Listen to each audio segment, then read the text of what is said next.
tipo ay kakaiba. Ito mga idol, yung bunga ko nito mga idol, yan po yung kakaiba po yung bunga yan mga idol, ay akala nyo ibitido. Yan mga idol, totoo yan. Tingnan nyo mabuti mga ka-idol. Baka sabihin ng mga baser natin dyan na ako gumagawa kinto. Ito talaga, caretaker ko ito sa bahay ni Machilin, ang sikat na idol, YouTuber.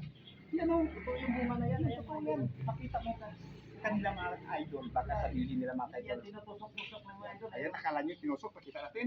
Ikusap natin mabuti. Tingnan nyo. Nalaglag na. idol, Kita nyo. ito. Ito, ayan o. Ayun, dumuduga-duga, may katas pa. Mga idol, yun, may katas pa. Baka sabihin nyo, ito ay tinusok ha. Itong caretaker. Ito na papatunay. Kita nyo? Yan, Oh, bagong-bago. Yan, Oh, diba? magpitas, oh. bagong pitas. Dito sa bahay ni Marcilin, sa Villa Silvia, sa Bacolod City. Maraming bunga. At sa clubhouse niya, pwede po kayo mag-stay rito at maligo at mag-overtime. Ayan mga idol, maraming mga bunga yan. mga Ayun, idol.